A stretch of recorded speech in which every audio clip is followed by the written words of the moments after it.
ہر قسم کی حمد و ثنا اور کبریائی اللہ تبارک و تعالیٰ کی پاک ذات کے لیے ہے۔ بے شمار درود و سلام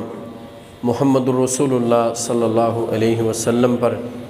کہ جن کی پیروی میں ہی ہماری دنیا کی اور آخرت کی کامیابی ہے۔ رمضان المبارک کے خطبات میں متفرق گزارشات ہوتی ہیں۔ میں گزشتہ خطبے کا خلاصہ چند لائنز میں اور شاید ایک آدھ منٹ میں آپ کے سامنے رکھتا ہوں تاکہ نئے آنے والے بھائی اور نئے آنے والی عورتیں سمجھ لیں کہ گزشتہ خطبے میں انہوں نے کیا سنا تھا۔ میں نے گزشتہ خطبے میں ایک اہم ترین جملہ کہا تھا اور اہم ترین گزارش کی تھی کہ میں اور آپ ایک ذمہ دار انسان ہیں، ہمیں سنجیدہ ہو کر ایک ذمہ دار مسلمان بننا پڑے گا۔ اس کی وجہ یہ ہے کہ مجھ سے اور آپ سے ایک نسل آگے چل رہی ہے۔ اگر ہم غیر سنجیدہ ہوئے، دین سے دور ہوئے،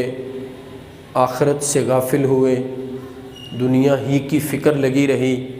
اور دنیا ہی کو بنانے کے لیے ساری توانائیاں اور ساری کوششیں کرتے رہے، تو ایسا نہ ہو کہ ہمارا سب سے قیمتی سرمایہ جو ہماری اولاد ہے وہ دین سے دور ہو جائے، اللہ سے دور ہو جائے، آخرت سے غافل ہو جائے، دنیا دار ہی بن جائے۔ تو اس کا نتیجہ یہ نکلے گا کہ پھر اگلی ساری نسل جو قیامت تک چلے گی وہ ویسے ہی ہوگی۔ اس لیے کہ کسی بھی نسل کو ٹھیک کرنے کے لیے اس نسل کے ماں باپ اچھے ہونے چاہیے۔ اگر ماں باپ درست راستے پر ہیں تو یقیناً اولاد بھی درست راستے پر ہوگی۔ بلکہ میں نے ایک خدشے کا اظہار کیا تھا کہ دیکھیے، جب ہم جوانی میں تھے، جن کی عمر 50 سال یا اس سے زیادہ ہے، تو ہمارے لیے بہت کم فتنے تھے۔ مادیت کا فتنہ بھی اتنے عروج پر نہیں تھا، اس کے علاوہ معاشرتی طور پر بھی ہمارے لیے کم مسائل تھے۔ آپ دیکھ لیجئے کہ اب معاشی فتنہ کتنا بڑا فتنہ ہے اس وقت کا اور اس دور کا۔ پھر اس کے بعد آپ دیکھ لیجئے جو الیکٹرانک میڈیا ہے اور جو ہماری موبائل اور انٹرنیٹ پر ایک فری ایکسیس ہے، وہ کس قدر ہے، یہ کس قدر خوفناک اور خطرناک فتنہ ہے کہ جو ہماری نسل کو اسلام سے، مسلمانوں کی تاریخ سے، ہمارے اسلاف کے طرز عمل سے دور کرنے والا ہے۔ تو یہ بڑا خطرناک فتنہ بھی ہماری آنے والی یا یہ جو ہمارے بچے ہیں 5 سال، 7 سال، 10 سال، 15 سال کے بچے، 20 سال سے کم، ان کے لیے یہ ایک بڑا فتنہ ہے۔ تو ان فتنوں میں ہماری پوری کوشش کے باوجود بھی امکان اس بات کا ہے کہ ان کے اندر دینداری اس طرح نہیں ہوگی جس طرح ہمارے 50 سال، 40 سال یا اس سے اوپر کے لوگوں میں ہے۔ اس کی وجہ یہ ہے کہ فتنے بہت زیادہ ہیں۔ لیکن اگر ہم اس فرض کی ادائیگی سے غافل رہے تو پھر اگلی نسل گئی۔ میں ایک نسل کے بنانے یا سنوارنے کا ذمہ دار ہوں۔ مجھ سے جو نسل آگے بڑھے گی، یا یہ دین پر چلے گی، سیدھے راستے پر چلے گی، یا یہ ڈی ٹریک ہو کے جہنم والے راستے پر چلے گی۔ اگر یہ نسل جنت والے راستے پر چل رہی ہے تو پھر اس کا سارا اجر و ثواب اور سارا کریڈٹ انشاءاللہ مجھے بھی جائے گا۔ ان کو اپنی اپنی جگہ اس کا کریڈٹ اور اجر و ثواب ملے گا، مجھے اپنی جگہ یہ درست راستہ متعین کرنے اور اس پر چلانے پر، پھر جو اگلی نسل اس راستے پر چلے گی ان سب کا اجر و ثواب مجھے ملے گا۔ اور اگر میں غافل رہا، میری مائیں بہنیں غافل رہیں، تو پھر کیا ہوگا؟ پھر یہ ہوگا کہ ہمارے بچے مسجد سے دور، دین سے دور، اپنی مرضی کی زندگی گزاریں گے۔ پھر ان کی اگلی نسل شاید کلمہ طیبہ ہی جانتی ہوگی، اس سے زیادہ ان کو پھر کچھ نہ آتا ہوگا، اس سے زیادہ ان کو دنیا کمانے اور بنانے کا فن ہی آتا ہوگا، یہ یاد رکھیے۔ اس لیے میں اور آپ انتہائی اہم ہیں، میرا اور آپ کا وجود اس معاشرے کے لیے انتہائی اہم ہے، معاشرے کو بنانے کے لیے بھی اور بگاڑنے کے لیے بھی۔ معاشرے کے بنانے میں بھی میرا کلیدی کردار ہوگا، کی رول ہوگا، اور معاشرے کو بگاڑنے میں بھی میرا کی رول ہوگا۔ اب میں آج فیصلہ کروں کہ میں نے کیا رول ادا کرنا ہے، اور پھر میری خاص مخاطب عورتیں ہیں، رمضان المبارک میں ان کی کثیر تعداد مسجد آتی ہے، ان سے میں یہ التماس اور گزارش کروں گا کہ رمضان کے بعد بھی وہ پوری کوشش کریں کہ خطبات جمعہ میں حاضری دیں۔ دینی مجالس میں ان کے لیے جانا ذرا مشکل ہوتا ہے مردوں کی نسبت، تو وہ ان مجالس میں آئیں گی، کچھ سنیں گی، پاکیزہ مجالس میں بیٹھیں گی، تو ان کے دل کا زنگ دور ہوگا، مادیت سے دور ہوں گی، دین کی طرف آئیں گی، اپنی ذمہ داریوں کو محسوس کریں گی، اور اپنی ذمہ داریوں کی ادائیگی پر کچھ تفکر اور سوچ و بچار کریں گی، پھر اس کے بعد کو پلاننگ اور منصوبہ بندی کریں گی، پھر آگے چلیں گی۔ اس کے لیے دینی مجالس، دینی اجتماعات، دینی پروگرامات، دین کو سیکھنے والے جو دروس، اسباق اور موعظت پر مبنی جو چیزیں ہوتی ہیں، ان کے ساتھ منسلک رہنے کی ضرورت ہوتی ہے۔ میری مائیں بہنیں اس حوالے سے مجھ سے زیادہ ذمہ دار ہونی چاہیے، اس لیے کہ مرد کی غفلت کا اثر اس کی اولاد پر ضرور جاتا ہے، لیکن عورت کی غفلت کا اثر گھر کو بگاڑنے پر زیادہ ہوتا ہے۔ اگر مرد غافل ہو تو گھر کے ماحول پر کم اثرات مرتب ہوں گے بنسبت عورت کی غفلت کے۔ اس کی وجہ یہ ہے کہ عورت ہر وقت گھر میں رہنے والی ہے، بچوں کی نگران ہے، گھر کو دیکھنے والی ہے، گھر کے ماحول کو بنانا یا بگاڑنا اصل میں عورت کا کام ہے۔ مرد تو فکر معاش میں گھر سے باہر ہوگا، اور اب تو لوگ ایک ایک نوکری، دو دو نوکریاں بیچارے صبح بھی جا رہے ہیں، شام کو بھی کام کر رہے ہیں، رات کو تھکے ہارے گھر پہنچتے ہیں، پھر ان کے ذہن پر وہ پورا جو معاشی پریشر ہے وہ سوار ہوتا ہے، کہ وہ بیچارے اپنی اسی سوچ میں ہوتے ہیں کہ بچوں کی دار روٹی کیسے پوری کریں اور عزت کی زندگی کیسے گزاریں، تو ان کو اسی سوچ و فکر اور جمع تفریق سے فرصت نہیں ہے۔ یہ بھی ایک سازش ہے کہ ہمیں اللہ سے دور کرنے کے لیے، ہمیں اسلام سے دور کرنے کے لیے، ہمیں دنیا اور آخرت کی کامیابی سے دور کرنے کے لیے روزی روٹی کی فکر میں لگا دیا گیا ہے، اور یوں سچی بات ہے ایک ایسے اندھے ٹرک کے پیچھے لگا دیا ہے کہ اب ایک مسلمان جو بیچارہ چاہتا ہے اسے آخرت کی فکر ہو، وہ آخرت کے لیے کچھ کر لے، اسے کچھ کرنے کا وقت ہی نہیں مل رہا، دماغ ہی اس طرف نہیں جا رہا۔ اتنے معاملات ہیں، اتنے اخراجات ہیں، اتنے پریشرز ہیں، اتنے مسائل ہیں، اتنی کمپلیکیشنز ہیں کہ وہ اپنی ساری توانائیاں ان مسائل کو حل کرنے میں ہی صرف کر رہا ہے، ساری توانائیاں لگا رہا ہے، ساری صلاحیتیں ادھر ہی، ایک ہی طرف اس کا فوکس ہے۔ تو میں عورتوں سے التماس کر رہا ہوں کہ میری ماؤں بہنوں،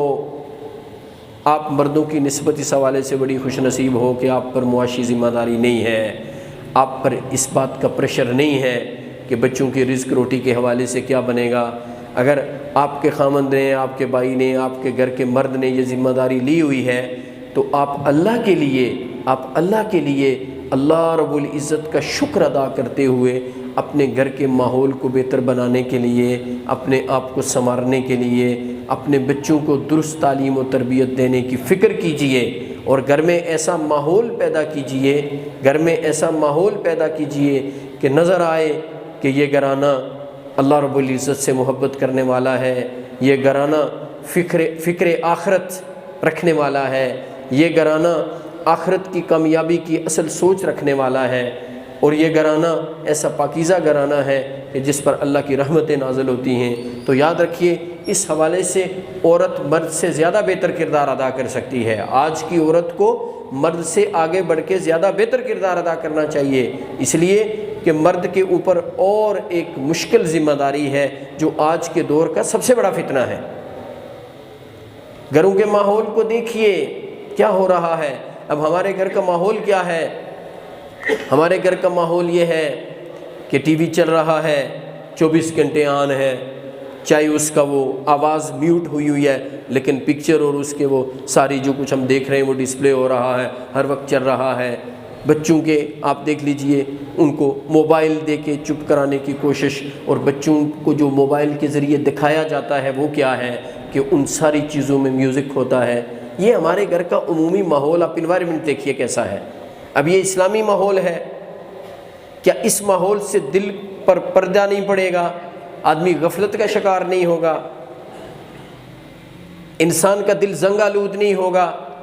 اب اسی موبائل سے اگر قرآن کی آواز آئے، اسی ٹیلی ویژن سے تلاوت چلتی رہے، اسی ٹیلی ویژن سے فرحت ہاشمی کے درس چلتے رہے، اسی ٹیلی ویژن سے کوئی اور چیز چلتی رہے، یا اسی آپ کے موبائل سے، تو یہ چیزیں سننے سے جب کان یہی سنیں گے، جب قرآن کی آواز، قرآن کی پرتاثیر آواز دل و دماغ سے ٹکرائے گی تو یقیناً آدمی کے دل پر قرآن اثر کرتا ہے، یقیناً قرآن اثر کرتا ہے، پھر دل نرم ہوتا ہے، پھر آدمی آخرت کی طرف اس کا میلان اور رجحان بڑھتا ہے۔ تو آپ دیکھ لیجئے کہ مردوں کی ایبسنس میں اور ان کی غیر موجودگی میں آپ نے گھروں کا ماحول کیا بنایا ہوا ہے، آپ کی سوچ و فکر کیا ہے، آپ کامیابی کس کو سمجھتی ہیں؟ اللہ جانتا ہے۔ عورتوں کی اکثریت دیندار بھی ہو تو ان کو اس بات کی فکر ہوتی ہے کپڑے کیسے ہیں، جوتے کیسے ہونے چاہیے، ہمارے گھر کا فرنیچر کیسا ہے۔ کسی کے گھر چلی جائیں تو سب سے پہلے دیکھتی ہیں صوفوں کا سٹائل کیا ہے، کارپٹ کون سی لگی ہوئی ہے، کرٹن کیسا ہے، انٹیریئر ڈیکوریشن کیسی ہے۔ پھر آ کے گھر میں وہ ڈسکس ہوتا ہے کہ میں فلاں کے گھر میں گئی تو ماشاءاللہ فلاں چیز بھی ہے، فلاں چیز بھی ہے، فلاں چیز بھی ہے۔ اللہ کے لیے اس بات سے جان چھڑا لیجئے۔ یہ انفیریورٹی کمپلیکس ہے، یہ احساس کمتری ہے، اس سے جان چھڑا لیجئے۔ یہ احساس کمتری ہے، اس سے جان چھڑا لیجئے۔ محمد الرسول اللہ صلی اللہ علیہ وسلم کا گھر ہے کائنات کے سب سے کامیاب ترین انسان، عظیم ترین انسان، اللہ کے سب سے لاڈلے، تو ان کے گھر میں کتنی چیزیں ہیں؟ 3 چیزیں ہیں۔ خرمے کی چھال والا ایک تکیہ ہے، بان والی ایک چارپائی ہے، آپ دیکھ لیجیے نا، احبۃ معلقہ سبرۃ من شعیر، حدیث میں آتا ہے ایک مشکیزہ بوسیدہ لٹک رہا ہے جس میں پانی ہے، سبرۃ من شعیر، جو کے دانوں کا ایک ڈھیر ہے۔ یہ نبی علیہ السلام کی کل کائنات ہے، یہ آپ کا گھر ہے، اور آپ کا کمرہ اتنا چھوٹا ہے نا کہ حضرت عائشہ کہتی ہیں کہ رسول اللہ صلی اللہ علیہ وسلم جب وہاں نماز پڑھتے نا تو اتنی جگہ نہ ہوتی کہ آپ پوری طرح کھلے ہو کے اس میں نماز پڑھ سکتے، آپ کھلے ہو کے اس میں نماز پڑھ سکتے۔ وہ جو روایت ہے نا، آپ اسی سے اندازہ لگا لیجئے نبی علیہ السلام کس طرح نماز پڑھتے ہیں اپنے بیڈ اور چارپائی کے ساتھ، کہ اندھیرے میں حضرت عائشہ کی آنکھ کھلی اور دیکھا اللہ کے رسول نہیں ہے صلی اللہ علیہ وسلم، تو یوں ہاتھ کیا نا، تو نبی علیہ السلام سجدے میں تھے تو آپ کے پاؤں مبارک پر حضرت عائشہ کا ہاتھ لگا، پیچھے سے آپ نے پاؤں یوں کھڑے کر کے برابر کیے ہوئے تھے۔ اب حدیث میں ہمیں یہ بات بھی مل گئی کہ نماز کے دوران پاؤں قبلے کی طرف ہوں ایسے یوں، اور یوں پیچھے سے ملے ہوئے ہوں، ایسے ملے ہوئے ہوں، یہ روایت بھی مل گئی ساتھ، ہمارا مسئلہ بھی حل ہو گیا۔ تو اب دیکھ لیجئے کہ حضرت عائشہ نے اپنا ہاتھ نیچے کیا، نبی علیہ السلام کے پاؤں مبارک کے ساتھ ٹچ ہوا، آپ اس وقت سجدے میں تھے۔ تو یہ رسول اللہ صلی اللہ علیہ وسلم ہیں، کیا یہ کامیاب نہیں ہیں؟ یہ تو کامیاب ترین انسان ہیں کہ جن کے متعلق غیر مسلم بھی اس نتیجے پر پہنچ چکے ہیں کہ 100 جو رول ماڈلز ہیں دنیا میں، ان میں پہلا نمبر محمد الرسول اللہ صلی اللہ علیہ وسلم کا ہے۔ وہ اس بات سے جان چھڑا لیجئے، اس بات سے جان چھڑا لیجئے، اس احساس سے باہر آئیے کہ ایک کپڑوں کا جوڑا پہن کے کسی کے گھر گئی تھی، اب وہ پہن کے نہیں جانا، ایک فنکشن پر ایک کپڑوں کا سوٹ پہنا تھا، اب دوسرا نہیں پہننا، یہ کب تک ہوگا؟ ویسے بھی اس دور میں یہ کام نہ کیجئے، یہ جو معاشی طور پر اس قدر خطرناک صورتحال ہے، یہ اللہ کی ناشکری ہے۔ آپ بھی تو عورتیں ہیں اس وقت جمعے میں بیٹھی آرام سے جمعے کی نماز کے لیے آئی ہیں، ان عورتوں کو بھی دیکھیے جو آٹے کے ایک تھیلے کے لیے، ذرا جا کے دیکھیے منظر لیاقت باغ میں، جا کے منظر دیکھیے شمس آباد، وہ جو نواز شریف پارک ہے اس کے پاس، یقین جانے میں وہاں سے گزرا، رمضان میں 2 مرتبہ گزرا، تو علامہ الحفیظ میں کانپ اٹھا، یا اللہ یہ کیا منظر ہے، ایک آٹے کے تھیلے کے لیے، آپ دیکھیں لوگ مرے ہیں، ایک آٹے کے تھیلے کے لیے جان دی ہے، اور آپ کے اللے تللے ہی ختم نہیں ہو رہے۔ آپ کا کام تھا مردوں کو کہنا ہم سادگی سے زندگی گزاریں گی، توجہ کرو اپنی آخرت کی طرف، اپنی اولاد کو بنانے کی طرف توجہ کرو، 2+2 کی دوڑ میں، 4 کی دوڑ میں نہ دوڑو۔ آپ نے تو مردوں کو اس راستے پہ لگا دیا ہے کہ بس کماؤ لے کے آؤ، کماؤ لے کے آؤ، فلاں نے یہ کھا لیا، فلاں نے یہ پہن لیا، فلاں نے یہ پی لیا، فلاں نے یہ رکھ لیا، فلاں کے ہاں یہ موجود ہے میرے یہاں نہیں ہے، فلاں کا یہ سٹینڈرڈ ہے میرے بچوں کا یہ سٹینڈرڈ نہیں ہے، فلاں فلاں سے چیزیں لاتے ہیں میں وہاں سے لاتا ہوں،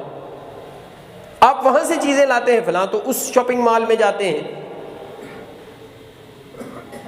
یہ مسلمان عورت کا طریقہ نہیں ہے، یہ مسلمان مرد کا طریقہ نہیں ہے۔ ہاں مسلمان عورت اور مسلمان مرد یہ کوشش کریں دوسروں کو خوشیاں پہنچائیں، دوسروں کو خوشیاں پہنچائیں۔ وہ خوش نصیب ترین لوگ ہیں میری نظر میں، اس مرد اور عورت سے زیادہ کوئی خوش نصیب نہیں ہے جو دوسروں کو خوشیاں پہنچانے کا پروگرام بنائے رکھتا ہے، چاہے کچھ کر سکے یا نہ کر سکے، اگر کر لیا پھر بھی اجر ہے، نہ کچھ ہو سکا پھر بھی نیت پر اجر ہے۔ ہم دنیا میں اپنے لیے جینے نہیں آئے۔ میں عرض کر رہا ہوں اپنی ماؤں بہنوں سے کہ گھر کے ماحول کو اسلامی بنائیے۔ گزشتہ خطبے میں نے گزارش کی تھی، ہر ایک ماں، ہر ایک باپ یہ چاہتا ہے اس کی اولاد دیندار ہو، حلال کمانے والی ہو، اچھی اولاد ہو، مؤدب ہو، مہذب ہو، اس کو لوگ اچھا کہیں۔ تو اس کے لیے سب سے پہلا کام جو میں نے اور آپ نے کرنا ہے وہ یہ ہے کہ میں اور آپ مؤدب بن جائیں، میں اور آپ اچھے بن جائیں، میں اور آپ دیندار بن جائیں، میں اور آپ آخرت کی فکر کرنے والے بن جائیں، میں اور آپ اللہ سے دعائیں کرنے والے بن جائیں، میں اور آپ اپنے آپ کو سنوارنے والے بن جائیں، میرے اور آپ کے گھر کا ماحول اچھا ہو، میری اور آپ کی خلوت اچھی ہو۔ میں جلوت کی بات نہیں کر رہا، جلوت تو سبھی کی اچھی ہوتی ہے، ایک دوسرے کے سامنے ہم بہت اچھے ہوتے ہیں، ہم خلوت میں کیسے ہوتے ہیں اس پر ذرا نظر رکھیے۔ اپنی خلوتوں کو درست کر لیجئے، معاملہ اللہ کے ساتھ ہے۔ اپنی خلوتوں کو درست کر لیجئے، معاملہ اللہ کے ساتھ ہے۔ اپنی خلوتوں کو درست کر لیجئے، معاملہ اللہ کے ساتھ ہے۔ جب تک میں آپ ٹھیک نہیں ہوں گے یہ نسل ٹھیک نہیں ہو سکتی، میں آپ ٹھیک نہیں ہیں یہ نسل ٹھیک نہیں ہو سکتی۔ یہ بڑا آسان نسخہ ہے، انقلاب برپا کرنے کا یہ سب سے آسان نسخہ ہے۔ آپ انقلاب چاہتے ہیں معاشرے میں انقلاب آئے، اس کے لیے بھی یہی نسخہ ہے۔ آپ تبدیلی چاہتے ہیں تو تبدیلی بھی اسی انداز سے آئے گی، میں آپ تبدیل ہو جائیں، میرے آپ کے اندر اور باہر انقلاب آ جائے، اس 6 فٹ کے جسم پر انقلاب آ جائے، یہ 6 فٹ کا جسم تبدیل ہو جائے، ہماری سوچ تبدیل ہو جائے، ہمارا طرز عمل تبدیل ہو جائے، سب کچھ ٹھیک ہو جائے گا۔ آپ کا سب سے قیمتی سرمایہ، آپ کا سب سے قیمتی سرمایہ آپ کی ذات کے علاوہ، آپ کے ایمان کے علاوہ، آپ کی صحت کے علاوہ سب سے قیمتی سرمایہ آپ کی اولاد ہے۔ مال دولت کو چھوڑیے، آپ کی اولاد سب سے قیمتی سرمایہ ہے۔ اور یہ بھی یاد رکھیے، خوشخبری سناتا ہوں اپنی بہنوں کو، اپنی ماؤں کو،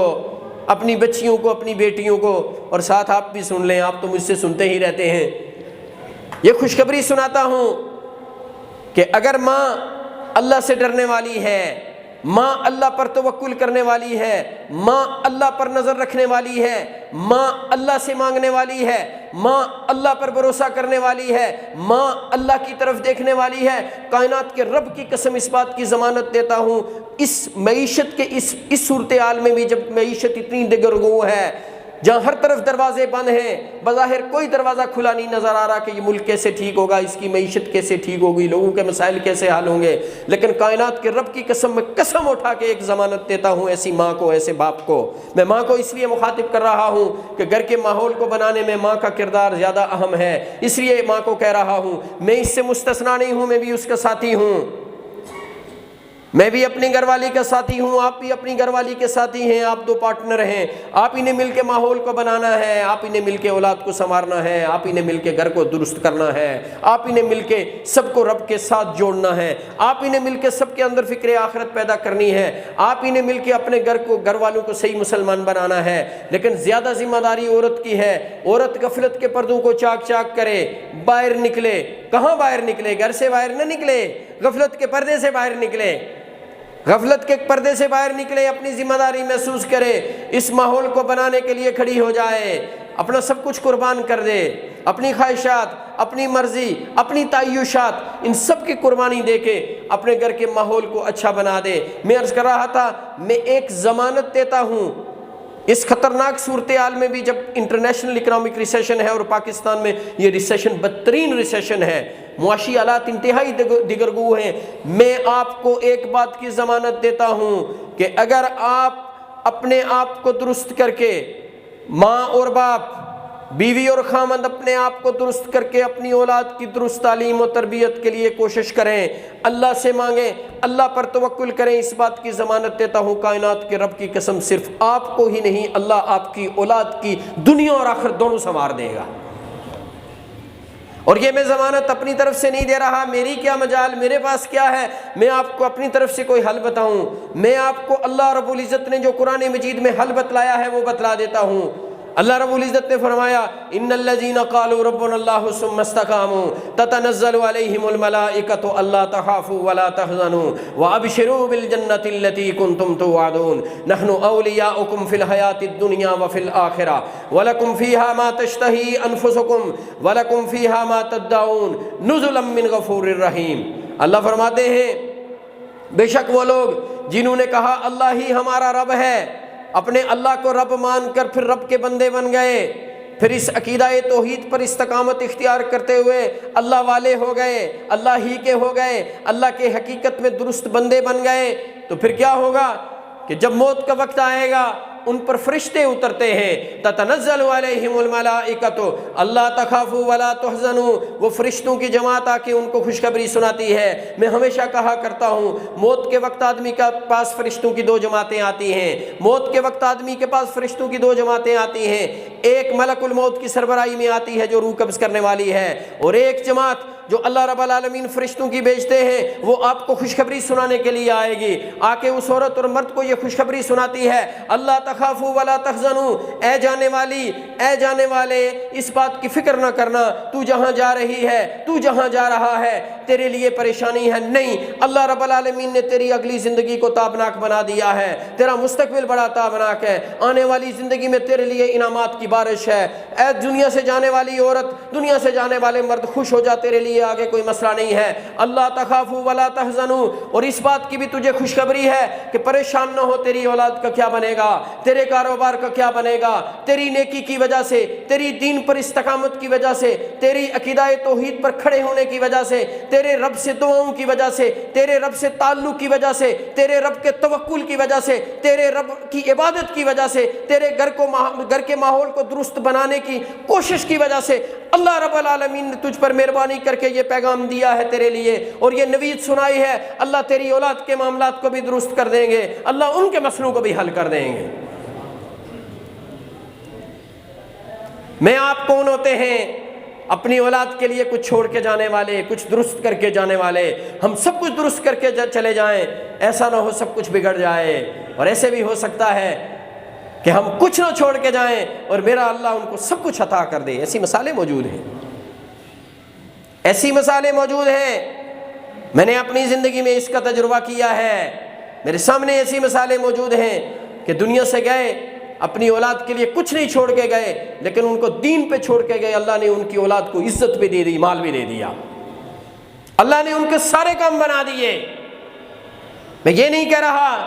کہ آپ اپنی اولاد کے مستقبل کی فکر نہ کیجئے، ان کے لیے کچھ نہ بنائیے، لیکن میں یہ کہہ رہا ہوں کہ سب سے پہلے ان کو بہترین مسلمان بنائیے، ان کو اللہ کا بندہ بنائیے، ان کے اندر آخرت کی فکر کو انجیکٹ کیجئے، اپنی اولاد کو درست راستے پر چلائیے، ان کے لیے حلال کمائیے، ان کو حلال کھلائیے، ان کو سادہ زندگی بسر کرنے کی تلقین کیجئے، تعیشات سے باہر نکلیں۔ یہ جو معاشرتی طور پر تکلفات والی زندگی ہے، اس سے باہر آئیں، اس تصنع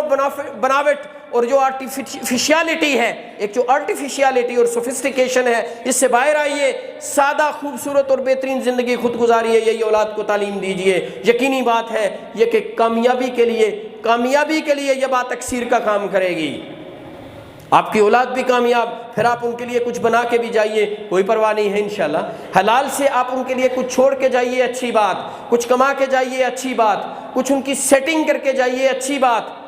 لیکن یاد رکھیے حلال کے دائرے میں۔ لیکن اس سے زیادہ فکر ان کو بہترین مسلمان بنانا ہے، ان کی درست تعلیم و تربیت کرنا ہے، اپنے آپ کو درست کرنا ہے۔ اگر آپ چاہتے ہیں میں بھی کامیاب ہو جاؤں، اگر آپ چاہتے ہیں میری اولاد بھی کامیاب ہو جائے، وہ دنیا میں بھی عزت کی زندگی گزارے اور آخرت میں ہمیشہ کے لیے کامیاب ہو جائے، تو اس کا ایک ہی فارمولہ ہے، مجھے اللہ کا بندہ بننا پڑے گا، مجھے اللہ پر توکل کرنا پڑے گا، مجھے اللہ ہی سے مانگنا پڑے گا، مجھے اللہ ہی سے لو لگانی پڑے گی، مسائل کا حل کتاب و سنت سے ڈھونڈنا پڑے گا۔ یاد رکھیے جس نے مسائل کا حل کتاب و سنت سے ڈھونڈا وہ دنیا میں بھی کامیاب ہے اور آخرت میں بھی کامیاب ہے۔ اقول قولی ھذا واستغفر اللہ لی ولکم ولسائر المسلمین۔ سبحان ربک رب العزۃ عما یصفون وسلام علی المرسلین والحمد للہ رب العالمین۔